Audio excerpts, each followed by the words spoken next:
এই দেখো বন্ধুরা, মাছ ভাজা চলছে। এই দুটো হচ্ছে ফলুই মাছ, লেজাটা আর এই বড় চাকাটা হচ্ছে ফলুই মাছের। চাকাটা হাজবেন্ড খাবে, লেজাটা আমি খাবো। আর এই যে পেটিটা দেখছো, এটা হচ্ছে রুই মাছের। ছেলে এই কাঁটার জন্য ফলুই মাছ একদম পছন্দ করে না, আর সেই কারণে ছেলের জন্য রুই মাছ বার করেছি।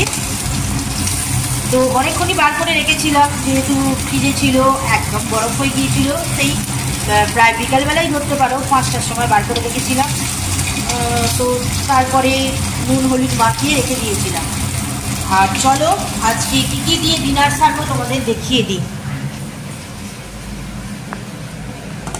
এখানে আছে মিষ্টি, নলের গুড়ের রসগোল্লা। এখানে দিয়ে গেছে ওই যে পাশের বাড়ি থেকে গোলাপি পায়েস। এর পায়েসের কালারটা দেখো, পুরো গোলাপি। এর রেসিপিটা আমি ওকে দিয়েছিলাম। ওর যেহেতু অনেকগুলো ইয়ে ছিল, ওটা কি বলে, তোমাদের এই রেসিপিটা আমি দিয়ে দেবো। ওকে আমি শিখিয়েছি, ও আজকে ওই জন্য বললো ট্রাই করব, ওর যেহেতু ওই জিনিসগুলো ছিল। এখানে আছে তড়কা, এনেছে এগ তড়কা, আর রুটি এনেছে। এই হচ্ছে আজকে ডিনার মেনু, মাছ ভাজা, পায়েস, মিষ্টি আর তড়কা। তো এই দিয়ে আজকে আমাদের খাওয়া হবে। তো গুড মর্নিং বন্ধুরা, আজকে পরের দিন সকালবেলা। তো সকালবেলা ঘুম থেকে উঠেই একটা দুঃসংবাদ শুনলাম, 7টা 20-তে আমার ছোটো খুড়শ্বশুর মারা গিয়েছে। তো শুনে তো আর এখানে থাকা যাবে না, যেতে হবেই, কারণ কিছু করার নেই। খুড়শ্বশুর আর আমার হাজব্যান্ড সকালবেলা উঠেই যখন শুনলো, তখন অফিসে ফোন করে জানিয়ে দিল যে আজকে যেতে পারবে না। তো সেই কারণে আমরা যাচ্ছি বাসে, প্রচণ্ড পরিমাণে কুয়াশা। আমরা যাচ্ছি বাসে, আমি আর ছেলে, আর হাজব্যান্ড যাচ্ছে বাইকে না গেলে তো হবে না। ও কখন ফিরবে শ্মশান থেকে, তারপরে বাইকেই ফিরবে। আর তার আগে তো আমরা চলে আসব, মানে মৃতদেহ শ্মশানে নিয়ে যাওয়ার আগেই, শ্মশানে নিয়ে যাওয়ার পরে আমি আর ছেলে ফিরে পড়বো। যেহেতু আগামীকাল ছেলের পরীক্ষা আছে, অঙ্ক পরীক্ষা, লাস্ট পরীক্ষা, সেহেতু আমাদের তো ফিরতেই হবে। কারণ সারা সকাল থেকে ছেলের পড়া নেই, কখন ফিরবো না ফিরবো সেই অবধি পড়া হবে না। তারপরে এসে আগে ওকে আমাকে পড়াতে হবে। তারপরে বাড়িতে আছে হাঁড়ি কড়া, সেগুলো সব মেজে আমাকে স্নান করতে হবে। সেই কারণে আমি আর ছেলে তাড়াতাড়ি ফিরে পড়বো। ওকে, ঠিক আছে, চলো এখন যাওয়া যাক। এখন বাজে 12:30, তো এখন ফিরছি। কাকাবাবুকে নিয়ে চলে গেল, সেটা তোমাদের সাথে আর শেয়ার করিনি, শেয়ার করবার নয় জিনিসটা, যদিও সেই কারণে শেয়ার করিনি। তো হাজব্যান্ড গেছে, হাজব্যান্ড ফিরে আসার পরে বাড়ি ফিরবে। তো আমরা চলে যাচ্ছি, গিয়ে অনেক কিছু কাজ আছে, সেই কাজগুলো সেরে স্নান টান করে তারপরে, আর এইবেলা রান্না হবে না, ভাত খেতে নেই, তো রাত্রিবেলা একবারে রান্না হবে। সঙ্গে থাকো, দেখতে থাকো, সবটা শেয়ার করব। ওকে, ওই যে ছেলে আমার এখানে বসে আছে, টেকারে বসে আছি, টেকারে করে সাঁওতায় যাব, সেখান থেকে বাসে যাব, গিয়ে তো জানো তোমরা। ঠিক আছে, চলো সঙ্গে থাকো, দেখতে থাকো। গুড আফটারনুন বন্ধুরা, এখন বাজে 1:30। এই যে এসে পৌঁছলাম, তাড়াতাড়ি করে গেলাম, 2টোর সময় জল চলে যাবে। তার আগে আমাকে ওইখানে হাঁড়ি আর কড়াটাও আছে দেখছি। হ্যাঁ, না একটাই ছিল, দুটো ছিল।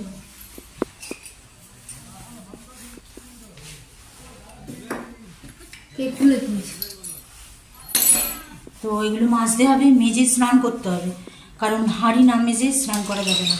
এই যে হাজব্যান্ডের ফোন আসছে, 1 মিনিট। তো এখন বাজে পুরো 2টো, দেখতে পাচ্ছ কিনা জানি না লাইটের আলোয়, পুরো 2টো বাজে।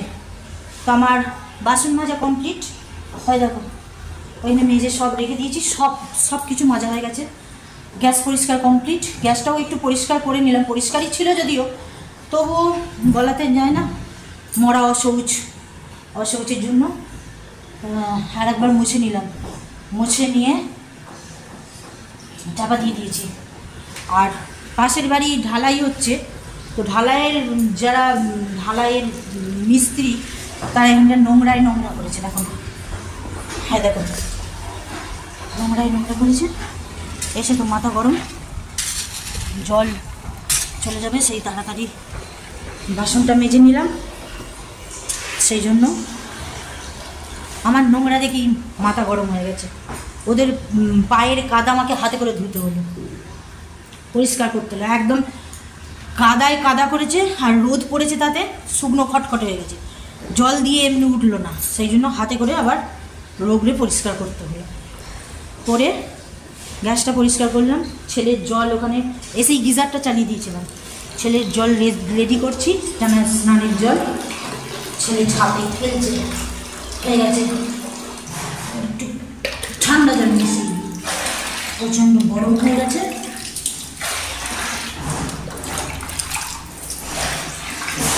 চলে আয়,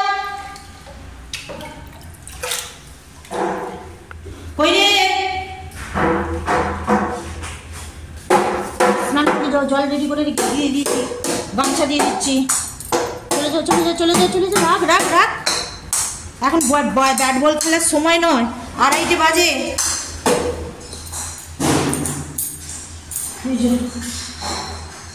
গামছা দিয়ে দিলাম, ছেলে স্নান করবে। ছাদে সব কিছু ছিল, সকালবেলায় কেচে দিয়ে এসেছিলাম। ছাদ থেকে ছেলেকে বললাম তুলে নিয়ে আনো, তুলে নিয়ে আসতে গিয়ে খেলতে আরম্ভ করছিস। তুলে নিয়ে এসেছে। এবার ওর স্নান হলে তারপরে আমি স্নান করব, করে ফ্রেশ হয়ে যাব, তাহলে অসৌজের ফ্রেশ হয়ে যাব। ঠিক আছে, চলো এখন রাখছি। আমার পরে বন্ধুরা দেখতে পাচ্ছ কিনা জানি না, 2:35। তো এইমাত্র আমি স্নান করে বেরোলাম। চুল আঁচড়াতে নাই, সিঁদুর পরতে নাই, কোনো কিছুই করতে নাই। কানের হার সব খুলে ফেলেছি, সোনার জিনিস কিছু পরতে নাই। ছেলে আমার পড়াশোনা করছে, ওকে আগেই স্নান করে দিয়েছি, স্নান করে পড়াশোনা করছে। আমি ক্রিম মাখলাম, এবার ওকে ক্রিম মাখাবো। তেল তো মাখতে নাই, তো শীতকাল যেহেতু ক্রিম তো মাখতেই হবে, কিছু করার নেই। তেলটা মাখাইনি, ওই জন্য ক্রিম মাখাবো। আমিও তেল মাখিনি, ক্রিম মেখেছি, এই হচ্ছে ব্যাপার। তো ও অঙ্ক করছে, যেহেতু কালকে অঙ্ক পরীক্ষা, অঙ্ক করছে। আমি স্নান করতে ঢুকেছি, ও বসে গেছে স্নান করে অঙ্ক করতে। তো এবার ওকে আমি ক্রিম মাখাবো, ক্রিম মাখিয়ে ও করবে অঙ্ক, আর আমি করব ওর কাছে বসে থাকবো। নাহলে ও করবে না একদমই, ও যা দুষ্টু, ও একদমই করবে না, ওর সামনে বসে থাকতে হবে। সন্ধ্যাবেলা পড়া আছে, ওর বাবা এসে পড়তে দিয়ে আসবে।